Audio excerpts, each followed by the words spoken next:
Assalamualaikum warahmatullahi wabarakatuh. Innal hamdalillah nahmaduhu wa nasta'inuhu wa nastaghfiruh wa na'udzu billahi min syururi anfusina wa min sayyiati a'malina. May yahdihillahu fala mudhillalah wa may yudlilhu fala hadiyalah. Asyhadu an la ilaha illallah wa asyhadu anna Muhammadan abduhu wa rasuluh. La nabiyya ba'dah wa la haula wa la quwwata illa billah wa la alihi wa ashabihi man tabi'ahu wa wala wa ba'du. Saudara-saudara yang berbahagia dimanapun berada, kita ngobrol-ngobrol nih, kita ngaji,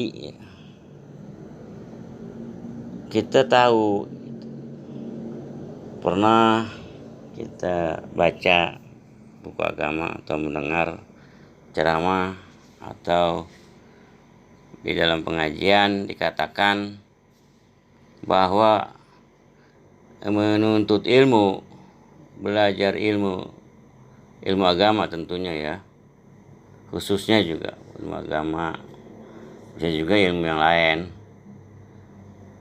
Pahala menuntut ilmu itu bisa 1000 kali lipat dibandingkan pahala kita sholat. Sholat malam dah khususnya begitu, atau sholat sunnah gitu. Bukan sholat wajib pak.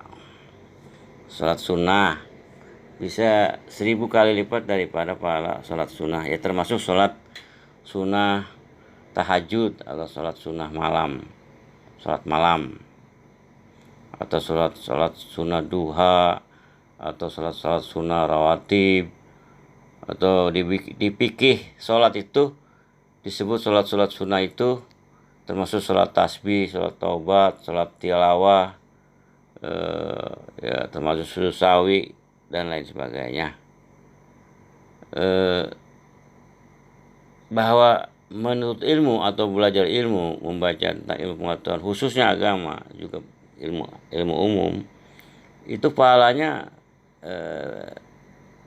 lebih banyak 1000 kali lipat daripada sholat sunnah tadi gitu. Saya sendiri bingung gitu, kenapa kok bisa begini gitu ya. Ya, kenapa terjadi begitu ya? Kalimat atau undang-undang Allah, undang-undang Nabi Muhammad SAW, undang-undang Islam, peraturan Islam seperti itu. Heran saya. Nah, ini menurut saya, menurut takwil atau tafsir atau kaitannya dengan kehidupan kita. Saya sedang sholat malam gitu, atau kita sedang sholat malam misalnya. Kemudian kalau sholat malam kan itu pahala ya. Di dalam fikih sholat karya atau tulisan susunan Said Sabik yang diterjemahkan oleh siapa begitu, diterjemahkan oleh penerbit Islam Bandung yang bernama Jabal kalau nggak salah.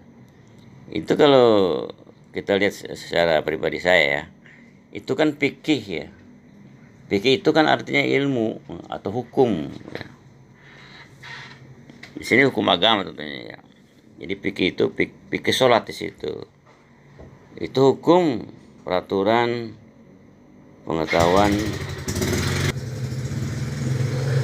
pengetahuan tentang sholat.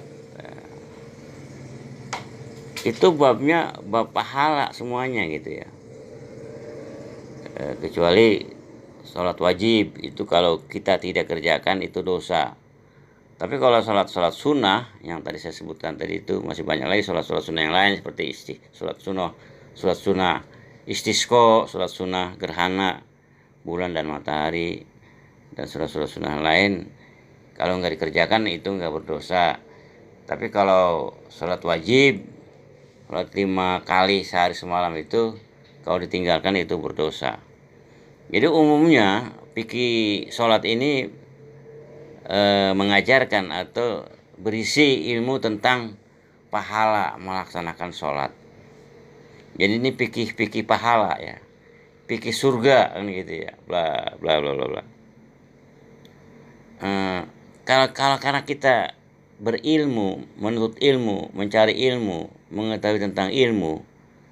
Ilmu itu tentu kan ilmu tentang, bukan hanya tentang agama ya, tentang ilmu pengetahuan dunia, juga ilmu tentang dosa gitu. Kita harus tahu ilmu tentang dosa, itu tentang kezaliman, kecurangan, tentang dosa, tentang maksiat, kedurhakaan, menentang Allah, menentang Al-Quran dan Sunnah, menentang syariat. Ini ilmu seperti ini itu penting gitu. Dan tentunya bukan sekedar ilmu ya. Setelah kita mengetahui ilmunya, tentunya kita harus praktekkan, kita amalkan, kita ajawantahkan ya. Kita laksanakan begitu. Misalnya barusan tuh terdengarkan suara motor ya, itu ada motor dua tuh. Sementara ini kan udah jam 3 pagi gitu ya. Itu motor apa gitu kan.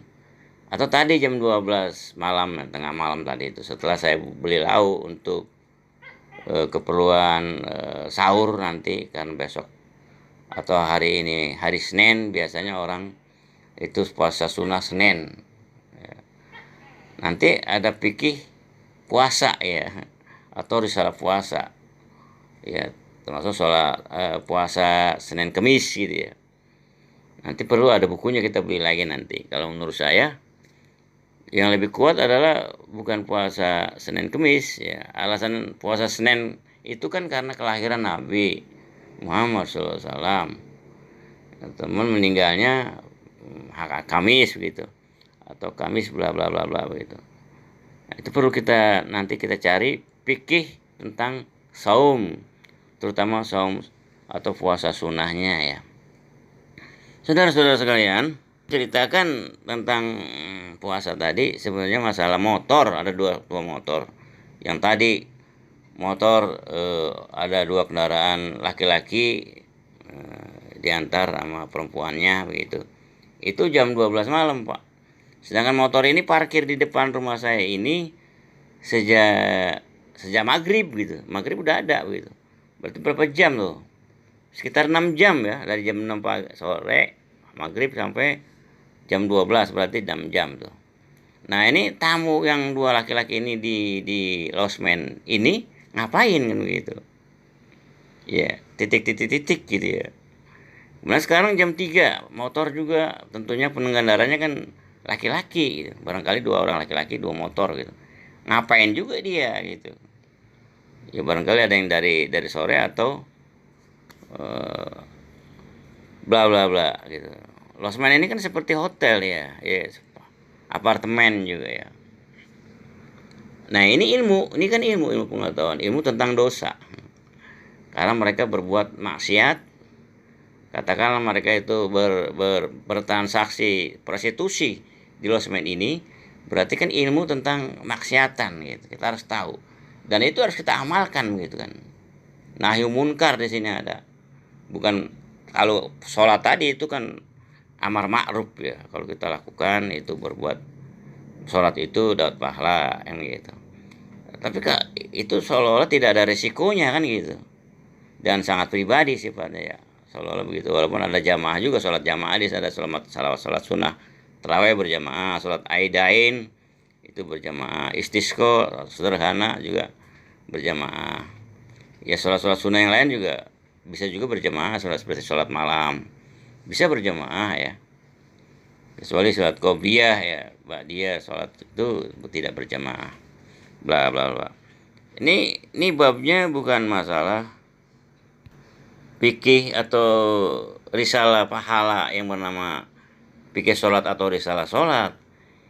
Ini fikih dosa fikih nahyu munkar bla bla bla, risalah kemunkaran, kemaksiatan, risalah mencegah kedurhakaan, mencegah penentangan terhadap Al-Quran dan Sunnah dengan syariat Allah bla bla bla.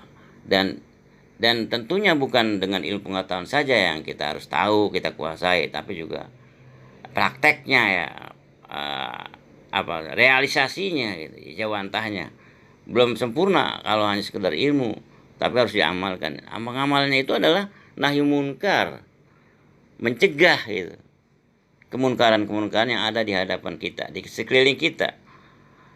Minimal dengan hati, menolak, membenci, dan tidak menerima kemaksiatan-kemaksiatan yang berlaku di depan kita, di sekeliling kita, dan sebagainya itu.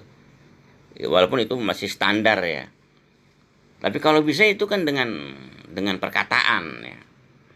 Kita ngomong, kita larang mereka itu berbuat transaksi prostitusi di losmen ini gitu. Dan yang utama adalah kita melarang dengan tindakan, ya, mencegah dengan kekuatan. Ya.